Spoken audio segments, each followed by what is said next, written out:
Saya mulai ya. Bismillahirrahmanirrahim. Sambil saya menerima dari teman-teman yang lain, saya langsung masuk ke sebentar. Kok hilang ya? Bentar.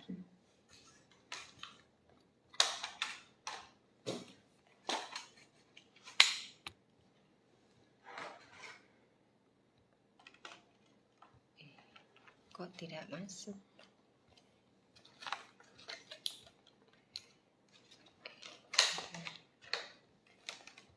Ini saya coba berkali-kali.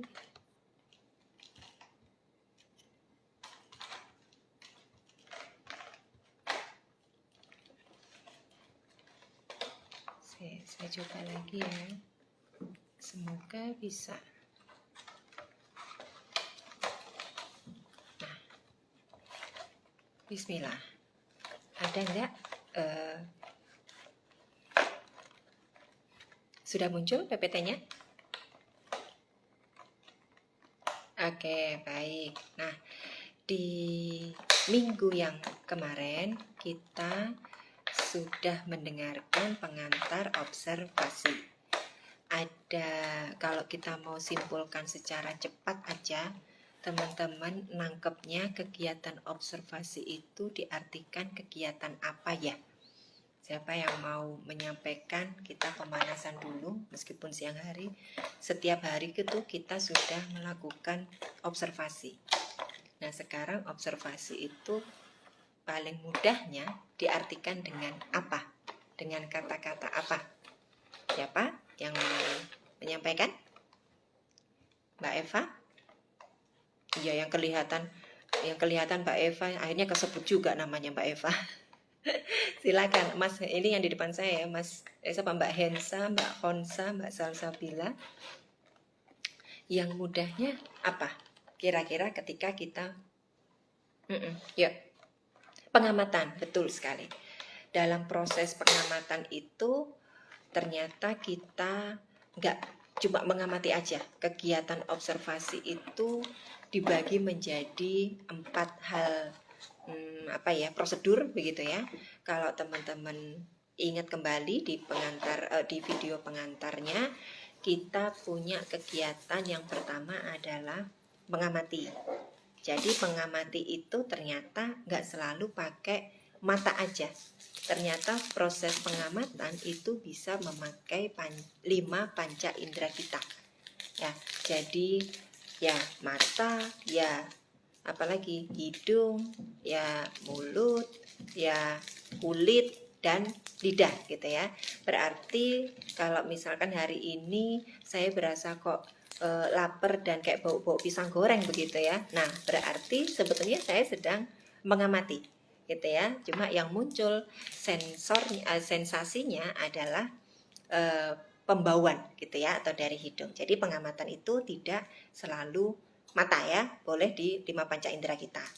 Nah, setelah kita mengamati yang pertama, saya sambil mengizinkan yang baru masuk.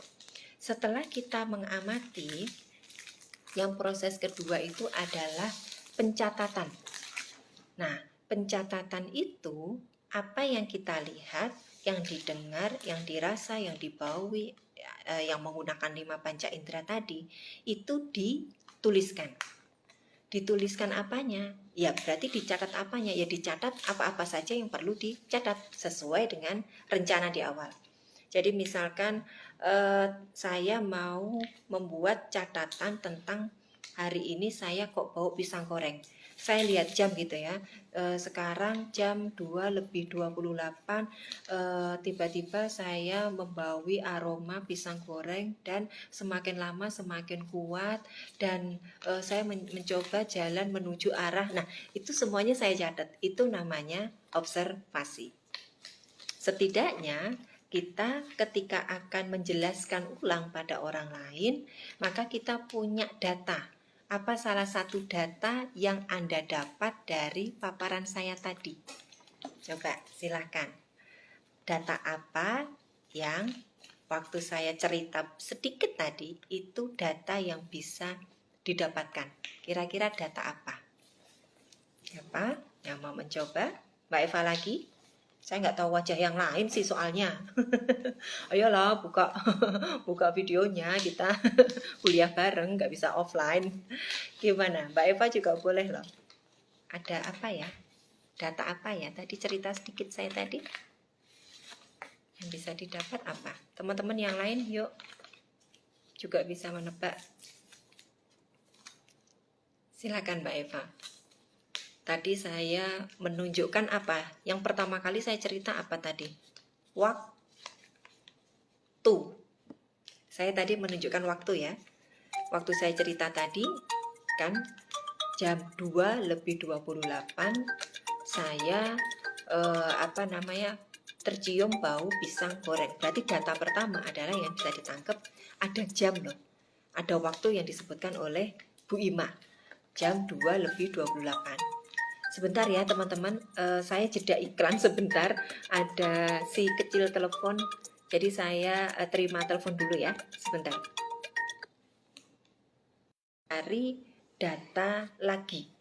Tadi sudah dapat apa? Waktu ya, saya nyebutin jam 2 lebih 28. Kira-kira data apa lagi yang bisa didapat dari narasi saya tadi? Tuh, panca indera yang lagi jalan apa? Pembauan apa ya? Pembauan aja ya. Penciuman juga boleh sih, penciuman atau pembauan. Ada yang bilang penciuman, ada yang bilang pembauan, boleh. Kira-kira yang berfungsi hidung saya membaui apa tadi? Pisang goreng. Mbak Reza, Mbak Salsabila, Mbak Eva. Itu data kedua. Didapat kan? Nah, dari hasil observasi gitu kan. Data ketiga apa? Bu Ima ngapain setelah membaui pisang goreng? Mencatat? Apakah langsung mencatat? Tadi ada satu kegiatan loh. Bu Ima ngapain? Habis membaui, terus siapa yang masih ingat? Mencari, betul. Mbak Riana ya, Mbak Riana terima kasih. Mencari arah pisang goreng. Di mana gitu ya. Kenapa ya Bu, temanya kok pisang goreng ya? Kenapa nggak yang lain aja ya Bu ya? Observasinya ini jam 2:30, di mana kondisi perut kita semuanya teriak-teriak gitu ya. Lagi lapar dan lagi haus. Nah, jadi dari satu contoh data observasi tadi, kita mengetahui bahwa observasi itu penting banget. Kalau nggak dicatat, akan lupa itu tadi jam berapa. Kalau nggak dicatat, akan lupa juga yang Bu Ima bau tadi bau apa. Bau pisang goreng atau bau rawon lagi. Kayaknya Bu Ima memang lapar ya, contohnya kok makanan terus ya dari tadi ya. Nah, jadi meskipun itu simple, hanya mencatat waktu, mencatat kegiatan, tapi data-data itu bisa jadi akan menjadi data yang penting untuk sebuah kasus atau sebuah kegiatan atau sebuah laporan, sehingga observasi ini menjadi sesuatu yang penting. Nah, kalau teman-teman lihat di belakang saya ada tatanan skripsi ya di rak gondola di belakang saya, itu di dalamnya kalau kualitatif pasti otomatis mengandung observasi. Pasti akan ditanya, ini data didapat dari mana? Dapat dari observasi, observasinya kapan, jam berapa, apa yang dilihat. Nah, itu pasti akan dicatat juga di skripsi. Jadi teman-teman mulai harus merasa bahwa penting ya untuk menguasai observasi, minimal untuk nanti proses mengerjakan skripsinya. Nah, baik. Setelah itu, ketika kita memahami bahwa observasi ini menjadi sesuatu yang penting, yang ketiga adalah melakukan analisis, atau boleh perhitungan, atau boleh melihat datanya ini seperti yang saya lakukan tadi ya, bertanya tentang waktunya kapan, itu adalah melakukan analisis. Kalau misalkan data-data observasi itu didapat dari perhitungan yang banyak, misal saya observasi berapa sih bis yang lewat dari jam 7 sampai jam 7.30, saya duduk di Pasar Bence, kemudian saya di pinggir jalan, saya mengobservasi bis yang lewat. Waktu mengamati pakai mata, itu namanya tahap pertama, pengamatan. Waktu yang kedua, mencatat setiap bis yang lewat, saya catat 1, lewat lagi 1, lewat lagi 1, lewat lagi 1. Nah, itu cara mencatatnya. Yang ketiga, kita sedang menganalisis. Ternyata kita menghitung dari jam sekian sampai jam sekian, yang lewat ternyata 20 bis. 18 bis besar, 2 bis kecil. Nah, itu namanya menganalisis. Nah, baru kemudian tahap yang keempat adalah interpretasi atau pemaknaan. Kalau misalkan kita sudah punya acuan norma, dikatakan jalan yang padat apabila kendaraan besar seperti bis dalam 2 menit lewat sebanyak 100 bis misalkan begitu. Nah, kalau kita sudah punya acuan norma, maka tahap interpretasi itu kita akan membandingkan data kita dengan acuan norma yang ada. Atau kalau tadi saya pakai kualitatif tadi, saya cerita saya bawa pisang goreng, saya makin mendekat ke pisang goreng, itu kira-kira teman-teman mau memaknai apa ya terhadap cerita saya tadi? Saya bawa pisang goreng, saya cari sampai ketemu tempat pisang goreng itu. Dan di jam 15 saya ketemu ternyata sebelah saya jualan pisang goreng. Kira-kira teman-teman mau memaknai apa ya dari data observasi yang saya sampaikan? Sin. Bu Ima ingin makan pisang goreng. Boleh. Bu Ima ingin makan pisang goreng. Boleh. Yuk, apalagi misalkan nanti kita bedakan dengan wawancara ya, tapi nggak apa-apa. Analisis interpretasi pertama begitu. Oke, kedua ada lagi? Mbak Ifatul mungkin? Mbak Eva lagi boleh Mbak? Pisang goreng. Bu Ima ingin menjual pisang goreng. Boleh, namanya interpretasi ya. Suka-suka, nggak apa-apa gitu ya. Yang kedua, ya karena kok baunya enak banget. Bu menawa saya mau ke tempat jualan, saya tanya-tanya untungnya berapa, saya mau jualan pisang goreng. Boleh, nggak apa-apa. Satu lagi. Namanya interpretasi ya, suka-suka dong. Mbak Konsa, yuk.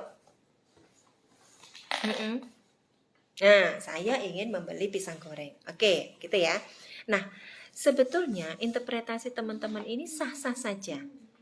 Nah, tetapi ketika kita akan mendapatkan hasil yang akurat, apa sih yang dimaksud sama Bu Ima ini, maka kita harus menambahkan data yang namanya wawancara. Jadi keputusan ketika Bu Ima itu pengen pisang goreng atau tidak, itu kalau keputusannya mengandung, sebentar saya menerima teman-teman yang baru yang baru masuk dulu. Oke. Sekali lagi teman-teman yang baru masuk, jangan lupa untuk screenshot ya untuk kehadiran teman-teman. Nah, jadi saya kembali lagi, ketika teman-teman memutuskan bahwa Bu Ima kepengen pisang goreng, itu bisa didapat dari data-data analisisnya adalah Bu Ima menuju, jadi bukti observasinya Bu Ima menuju ke tempat pisang goreng. Nah, kemudian teman-teman juga bisa melihat cara Bu Ima menuju ke tempat pisang goreng itu, apakah lari, apakah jalan, apakah naik sepeda motor, itu juga bukti. Sekali lagi, observasi buktinya harus bisa dilihat secara kasat mata. Nah, kalau teman-teman keputusannya Bu Ima ingin pisang goreng, berarti harus ditambahkan data wawancara di mana teman-teman tanya ke Bu Ima, Bu Ima kok lari-lari ke tempat yang jual pisang goreng, Ibu mau apa?